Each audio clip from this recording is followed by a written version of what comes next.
When the ebb and flow of Universe 7 was intentionally restricted, several pieces aligned, and so the perfect Saiyan warrior was born thanks to the fusion between Gogeta and Vegito. The name from this moment forth, as most of you guys asked for, is Gogeta, and his strength is essentially boundless. It's about as raw as it gets.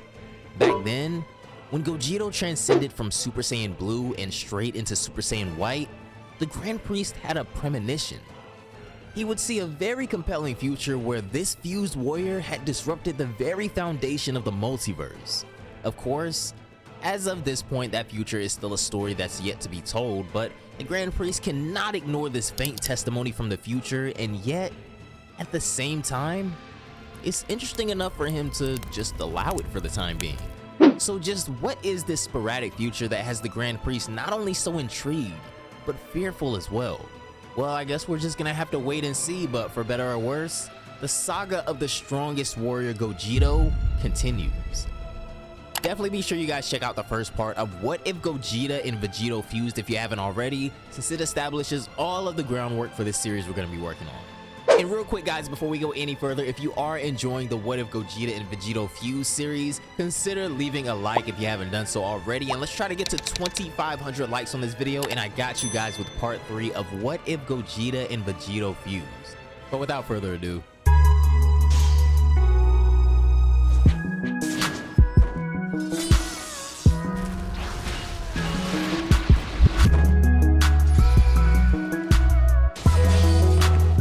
when Gogeta and Vegito fused, time, or the flow of time that is, was deliberately stopped by the Grand Priest, and then suddenly it continues. The important part here is how the power of the Grand Priest was instantly countered by Gogeta's emergence. The Grand Priest was in awe and admiration of the sheer presence of this fusion. He is especially impressed at how the raging life force appears to mirror his own vibration. This was instrumental. Just the idea that a warrior with a life force that can pretty much rival his own is an anomaly in and of itself.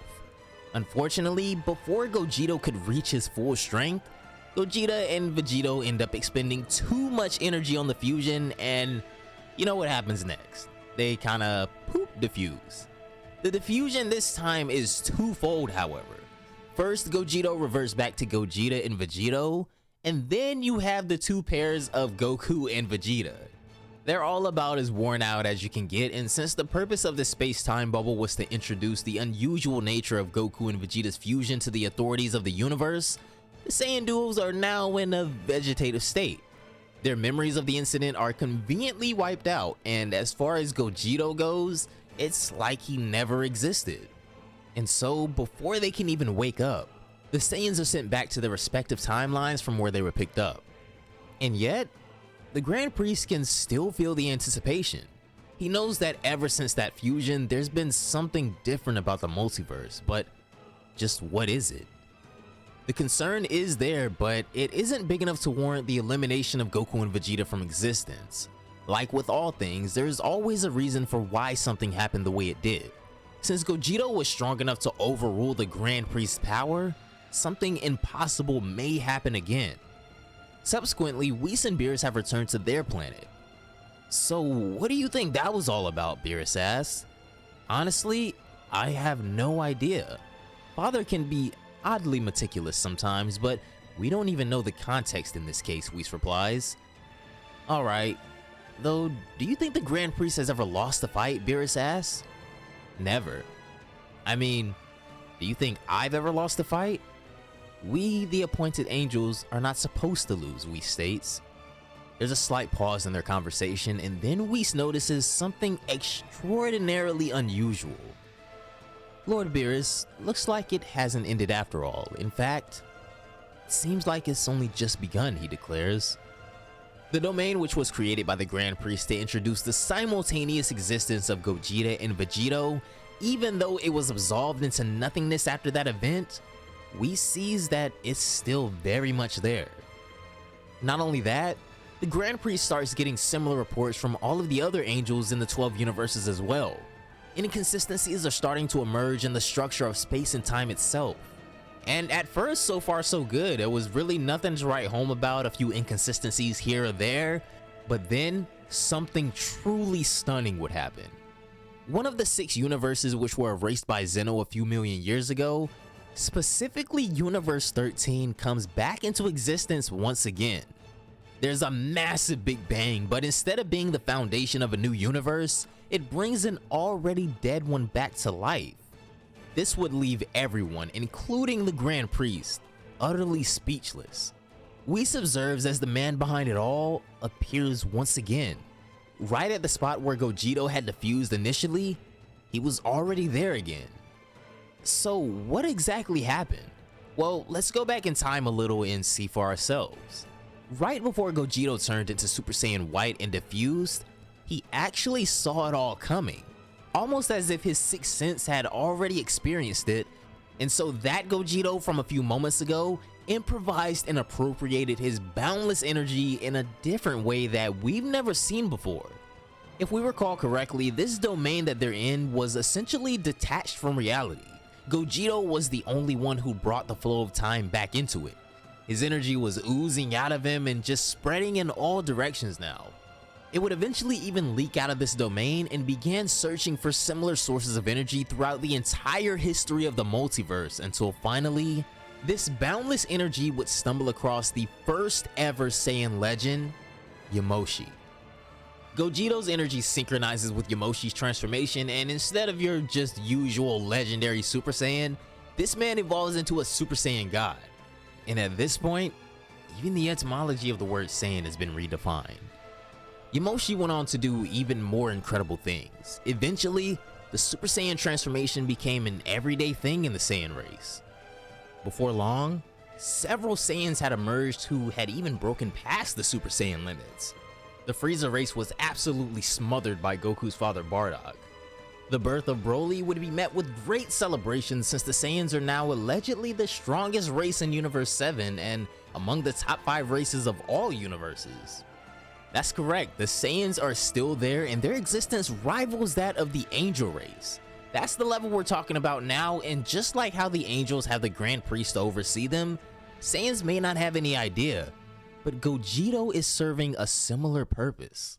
And the impact of Gogeta's energy on the past and the future certainly does not end there. After synchronizing with Yamoshi and the other Saiyan legends throughout history, his energy started searching for a bracket in the universe, an empty space where it could simply explode. Conveniently, the Grand Priest's domain, or I guess should I now say Gogeta's domain, was a very favorable pathway. It kind of serves as like a channel or pathway for all that energy to travel throughout the 12 universes. Be that as it may, the space and time had already been broken. The time when Gogeta's energy appears outside Universe 12 is right after those 6 universes were erased. And similar to how he countered the Grand Priest, Gogeta's energy amalgamates into kind of a cosmic egg, which suddenly reverses the elimination of one of those universes. Gogeta's powers are pretty cool and limitless, but it's still gonna take some time before life can sprout in this universe again. But the truly terrifying part about it all is how the life stories of Goku and Vegeta have also changed. They're now exponentially more powerful than they were ever even supposed to be. Even with all those other timelines that haven't been affected by the change, they've experienced a growth spurt of some kind. The life force of every Saiyan ever has expanded, not just because of another spark in Yamoshi's evolution, but also because the energy eventually reached and merged with the first Saiyan cell. That's right, energy can't be created nor destroyed, but it can sure as hell bend to your will, Gogeta declares as he looks at the multiverse from above. The Grand Priest is amused. What actually happened is far more extraordinary than what he saw in his premonition. The entire multiverse is now bending in a way which makes Gogeta the ultimate warrior and not the Grand Priest. The enigmatic dragon god named Zalama was willing to excuse this situation because, to be fair, this is technically the Grand Priest's problem, not his, but when Gogeta instantly gathers the 7 Super Dragon Balls using his spatial awareness, well, now Zalama may have a bit more to say about things. Gogeta would summon Super Shenron and ask him to escalate the evolution of Universe 13. The wish is accepted and processed, and Gogeta then proceeds to make Universe 13 his home universe.